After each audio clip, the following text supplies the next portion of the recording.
e poi 25 di Israele.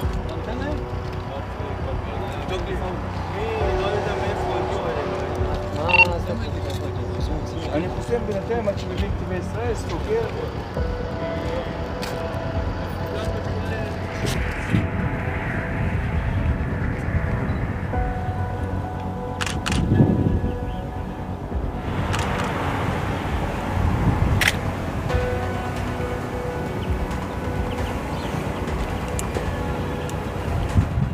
In the continuing Israel and Hezbollah fighting on the Lebanon-Israel border, on Sunday, 4 Israeli soldiers were killed in southern Lebanon, taking the number of Israeli military casualties to 36 since the ground operations started on September 30th.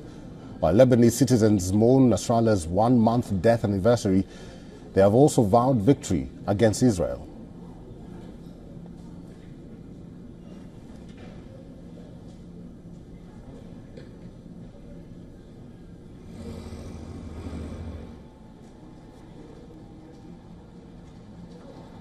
The Lebanese state media reported that Israeli forces used 400 tons of explosives to destroy a Hezbollah tunnel in Lebanon on Saturday. The mile-long structure was described by the IDF as being strategically significant for Hezbollah. Heavy explosions rocked the border villages with columns of smoke seen across South Lebanon. Since the escalation, rocket attacks have been exchanged regularly between both sides. Hezbollah reportedly fired almost 190 rockets into northern Israel, following Israeli airstrikes. As of Friday, a strike on a health center in southern Lebanon killed a nurse and injured 5 others, worsening the impact of the conflict on medical services in the region. According to Lebanese officials, the conflict has so far caused 164 deaths and injured over 270 in Lebanon's health and emergency sectors. Since September 23rd, Israel has also been carrying out intense airstrikes targeting Hezbollah bases, extending these strikes to Beirut and the Bekaa Valley. According to Lebanese officials, the death toll due to the current conflict stands at 2,653 since October 8th last year. 12,360 people are reported injured, while an estimated 1.3 million are displaced. Many people are fleeing to Syria or other parts of Lebanon. The Israeli city of Haifa has come under intense bombardment by Hezbollah. The last 1 month, there have been at least 20 airstrikes on the port city. Our next report tells you what makes Haifa an easy target for the Iran-backed group as Israel intensifies its offensive in Lebanon.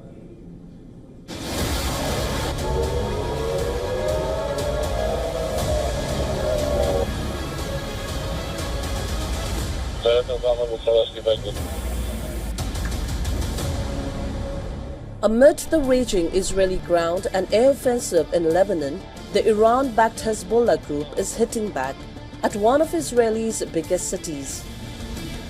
Blaring sirens, plumes of smoke covering the sky, have become a common sight in the Israeli port city of Haifa. The city with the busiest seaport and a metropolitan population of around 1 million. Haifa has been the primary target of Hezbollah's aerial attacks, especially after the killing of its chief Hassan Nasrallah last month. Part of this is due to the port city's vulnerability, located just 27 kilometers from the Lebanon border. The city presents an easy target for Hezbollah's missiles and as home to significant Israeli naval sites, several warships, energy installations, and a Shiite 7 unit. It promises many strategic gains for the militant group. Standing on the Mediterranean coast, Haifa serves as trade and commerce hub, connecting Europe, West Asia and Asia. The port of Haifa also offers quick access to Israel's major cities and industrial hubs, facilitating the efficient transport of goods and resources. With its unmissable strategic significance, the Hezbollah is focusing on hitting energy and military installations. Back-to-back rocket salvos have jolted Haifa, causing massive damage and destruction. On October 8th, Hezbollah bombarded Haifa with over 100 rockets within an hour, which left several injured. The relentless bombardment has forced the Israeli military to review its sophisticated air defense systems like the Iron Dome, Arrow and David Sling. The IDF has launched a probe to investigate why its air defense systems have failed to intercept a barrage of Hezbollah rockets. The Iron Dome is not effective against a low-flying object like the Kornet or the Burkan rocket, which fly in a relatively low altitude. And also it's not effective against short-range objects, like the ATM, anti-tank missiles, the Kornet or the Burkan, because it takes time for the system to get ready and to operate, and it's too short time for the system to be ready.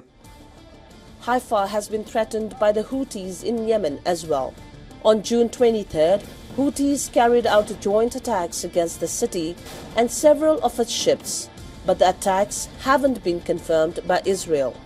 The non-stop rocket attacks have triggered panic among the locals in Haifa, with many living in fear. I really hope it will change the future for the area, and mostly I hope it will be a turning point for the hostages, and we will see them coming home as soon as possible, alive, and hope we will end this war and live in peace here. Haifa is living precariously on the edge, desperately waiting for a ceasefire to end the destruction. Bureau Report, WION, World is One. Let's now get you the latest from the 16th BRICS summit in Kazan in Russia.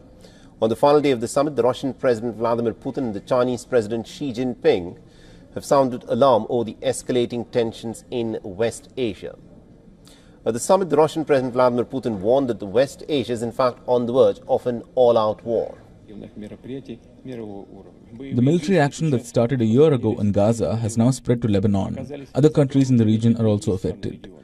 The level of confrontation between Israel and Iran has sharply risen. This is all reminiscent of a chain reaction and puts the whole Middle East on the verge of full-scale war. On the other hand, China's President Xi Jinping said that the world still faces serious challenges to its peaceful development and has called for a total ceasefire in the Gaza Strip and to stop the spread of war in Lebanon. 全球南方国家共同迈向现代化，是世界历史上一件大事，也是人类文明进程中史无前例的壮举。同时，世界和平和发展仍面临。 The 36 countries are participating in the BRICS Outreach Plus format on the final day of the summit in Russia's Kazan. This comes a day after the BRICS leaders adopted the Kazan Summit Declaration, which summarized the summit's outcome and Russia's term as BRICS chair. At the BRICS Plus summit, India's External Affairs Minister S. Jaishankar said that the world order is changing, international law must be respected, and there must be zero tolerance for terrorism.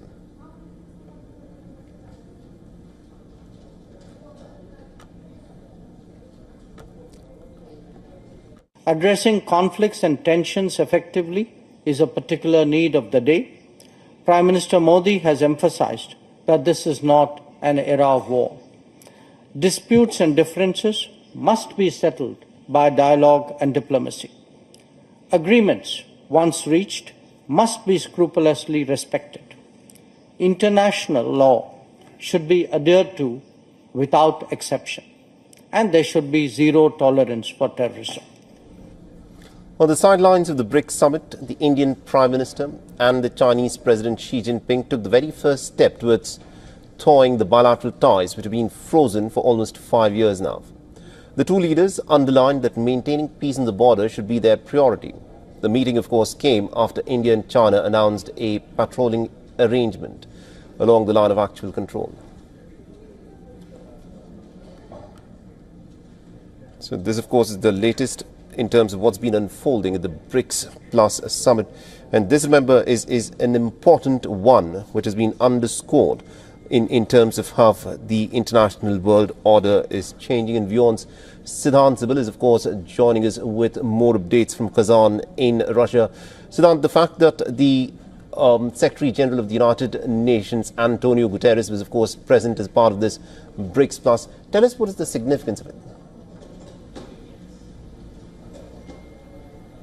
Well, the fact that the UNSG was also present at the BRICS Plus meet shows that when it comes to the grouping and the host, Russia's priority, it is an inclusive meeting that took place earlier today, the BRICS Plus meeting. Remember that yesterday, while the BRICS member met, today not only the BRICS members but invited countries, the guest countries, Russia's neighbors, and of course the head of bodies like the United Nations are also present. Now, two significant aspects. First, of course, the presence of the Palestinian president here in Kazan, invited by the Russian president. In fact, both the leaders will be having a bilateral, and most of the leaders, in fact, all of the leaders during their statements earlier today mentioned about the worsening situation in West Asia. The second, of course, the presence of the UNSG, who was recently debarred from entering Israel, declared persona non grata by the Israeli foreign minister on the social media post. Though it is not legally binding in the country, that is a political rhetoric by Israel. Now, both these developments will be closely watched in Israel, even as Russia will be seen as an important stakeholder when it comes to West Asia crisis. How Russia negotiates in terms of various stakeholders is something that will be closely watched. We know that not only Russia but other leaders as well. The Iranian president is also present here in Kazan. Iran is a member of the BRICS grouping, and there was a meeting between the Iranian president and the Indian Prime Minister where the situation in West Asia was one of the key focus areas. The Indian External Affairs Minister also during his address mentioned about the worsening situation in West Asia and backed the two-state solution. And also very quickly, Siddhant, if you can weigh in on this, ever since the breakout of the Russia-Ukraine war and subsequently the war that we are seeing in West Asia, the West, led by the United States of America, has been trying very hard to try and in many ways try and isolate countries such as Russia and Iran. But the BRICS summit that we've just witnessed in Kazan points out that the world order is quite clearly changing.